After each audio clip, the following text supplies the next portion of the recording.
रुचिरा कंबोज ने यूएनएससी को दी आखिरी चेतावनी। भारत ने लगाई वीटो पावर की दहाड़। अब दुनिया देखेगी लार्जेस्ट डेमोक्रेसी की असली ताकत। पहली बार भारत ने यूएन में मचाया इतना बेजोड़ तांडव।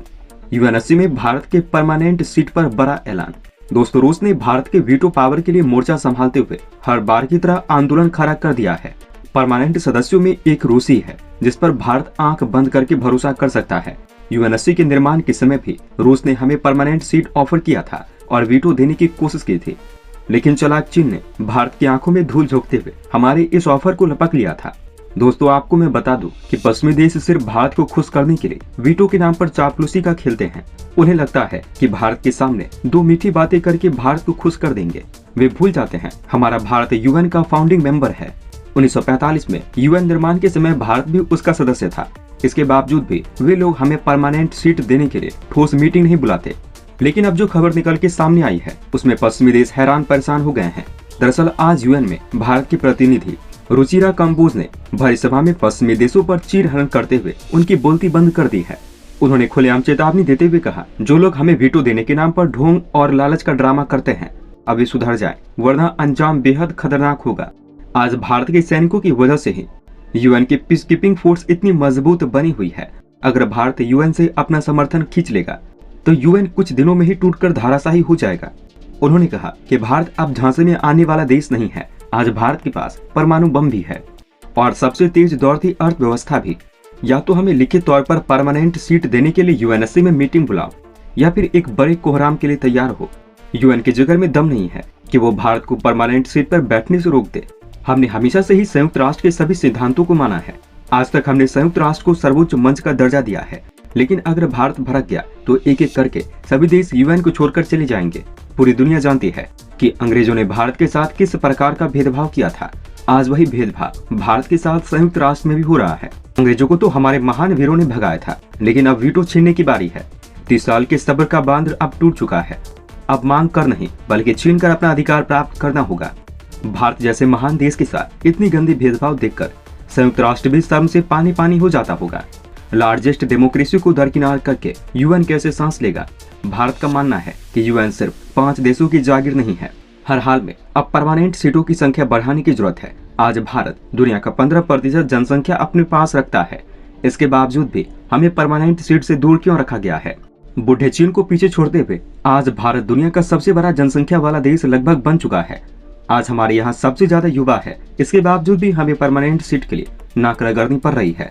इसका मतलब एक ही है दोस्तों, कमी हम में नहीं बल्कि कमी इस संस्था में है जिसे अब उखाड़ फेंकने की जरूरत है।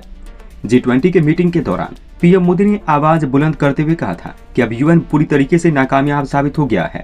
उसमें नए सिरे से सुधार करने की सख्त जरूरत पड़ गई है, क्योंकि आज का संयुक्त राष्ट्र ग्लोबल चैलेंज को सॉल्व नहीं कर पा रहा। वो खुद लड़खड़ा कर खत्म होने की कगार पर पहुंच गया है। आखिरी सांस ले रहे यूएन को अगर भारत ने आखिरी धक्का मारा तो किसी भी आईसीयू में इसका जान भी नहीं बच पाएगा। वहीं यूएन को बर्बाद करने में चीन जैसे देशों का सबसे बड़ा हाथ है। ये लोग अपने विशालकाय तरक्की के चक्कर में छोटे छोटे गरीब और विकासशील देशों को चिट्टियों की तरह मसल देते हैं। पूरे दुनिया में महामारी फैलाकर इकोनॉमिक स्लो डाउन लाने वाला चीन आखिर भारत को क्यों रोकता है। आज भारत की अर्थव्यवस्था फास्टेस्ट ग्रोइंग है। ये बात चीन को क्यों चुभती है। आज पूरी दुनिया चीख चीख कर पूछ रही है कि आखिर चीन जैसा धोखेबाज और महामारी फैलाने वाला देश परमानेंट सीट पर क्यों बैठा हुआ है। आज पूरी दुनिया को चाहिए कि चीन का कॉलर पकड़कर उसे यूएनएससी से बाहर फेंका जाए और उसके दोबारा एंट्री लेने की सभी दरवाजों को बंद कर देनी चाहिए। जबकि भारत जैसा महान देश जिस पर दुनिया ने हर संकट में भरोसा किया है, जिसने महामारी के दौरान दुनिया के कोने कोने में फ्री में वैक्सीन पहुंचाए, जिसे बिल गेट्स जैसा महान व्यक्ति ने भारी मात्रा में सस्ता वैक्सीन बनाने के लिए सैल्यूट किया, जिसने तुर्की, पाकिस्तान, श्रीलंका और अमेरिका जैसे देशों को बर्बाद होने से बचाया, जिसने रूस को भी उसके औकात दिखाते हुए युद्ध न करने की नसीहत दी है। महाबली रूस के सामने चीन थरथर कांपता है, लेकिन पीएम मोदी पुतिन की भी क्लास ले चुके हैं। आखिर उस महान भारत देश को आज तक परमानेंट सीट क्यों नहीं मिला। ये सवाल जब यूएन की बिल्डिंग में गूंजती है तो उसका माथा भी शर्म से झुक जाता है। आज दुनिया के कई देशों ने इशारा कर दिया है कि चीन को अपना परमानेंट सीट खाली कर देनी चाहिए, क्योंकि उस सीट का असली हकदार भारत है। हमारा भारत 8 बार यूएनएससी का नॉन परमानेंट मेंबर बन चुका है, फिर भी हमें हमारा हक क्यों नहीं दिया जा रहा। भारत के पूर्व पीएम नेहरू ने दोस्ती निभाते हुए चीन के यूएन में परमानेंट सीट का ऑफर दिया था। नेहरू ने सोचा था कि चीन इससे जगत का कल्याण करेगा, लेकिन चीन ने अपना असली ढंग दिखाते हुए सबसे पहले लद्दाख में नेहरू का काट लिया। उसके बाद भारत के पड़ोसियों को कर्ज के जाल में फंसाकर उन पर कब्जा करना शुरू कर दिया। आज चीन के चंगुल में सैकड़ों देश बुरी तरीके से फंस चुके हैं। अगर देखा जाए तो ऐसा कोई सगा नहीं जिसे चीन ने ठगा नहीं। ये सब देखते हुए भी आज दुनिया चीन को परमानेंट सीट से उठाकर बाहर क्यों नहीं फेंकती। भारत ने कई बार संयुक्त राष्ट्र सुरक्षा परिषद में परमानेंट सीट के विस्तार को लेकर आवाजें बुलंद की है, लेकिन हर बार भारत के सामने आज वही रोड़ा बन जाता है जिसे नेहरू ने अपना समझकर वीटो गिफ्ट कर दिया था। आज भारत की दुर्गा रुचिरा कंबोज यूएनएससी के बिल्डिंग में अकेली लड़ाई लड़ रही है। वे 5 में से 4 देशों को जीत भी चुकी है, लेकिन चीन एक ऐसा विषैला नाग है जो भारत के लिए वीटो मिलने में सबसे बड़ी मुसीबत बनकर सामने खड़ा हो गया है। आज भारत ने दुनिया के सभी विकासशील देशों का पक्ष रखते हुए कहा कि कम से कम 15 देशों को परमानेंट सीट मिलनी चाहिए। आज जिन देशों के पास परमानेंट सीट नहीं है उन पर जमकर अतिक्रमण किया जा रहा है। यूएन बुरी तरीके से फेल हो चुका है। आज कई देश ऐसे हैं जो पहले के मुताबिक बेहद तेज गति से तरक्की कर रहे हैं, लेकिन यूएन में उनकी आवाज सुनने वाला कोई नहीं। आखिर यूएन कब तक बहरा बनकर तमाशा देखता रहेगा। ये सब देखते हुए यूएन को जरा भी शर्म नहीं आती। महामारी के दौरान उसने करोड़ों लोगों को घरों में कैद कर दिए, कई लोग का अता पता नहीं चला। ऐसे में चीन को नैतिकता के आधार पर परमानेंट सीट से इस्तीफा दे देनी चाहिए।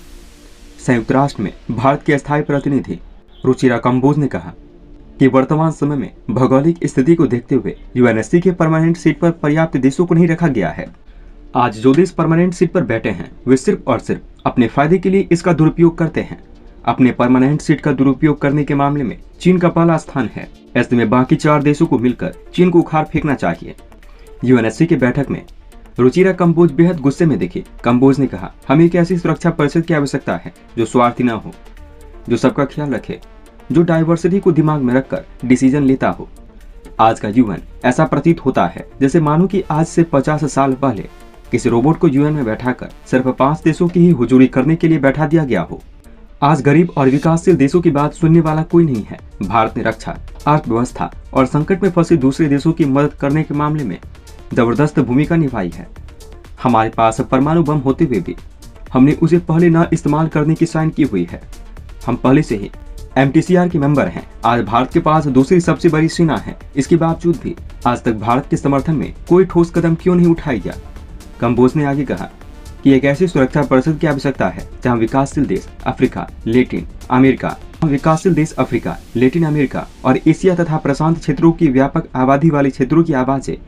उन्होंने इसके साथ साथ 11 प्रतिनिधित्व वाले देशों की भी चिंता जाहिर करते हुए कहा, उनके पक्ष में अपनी आवाज बुलंद किया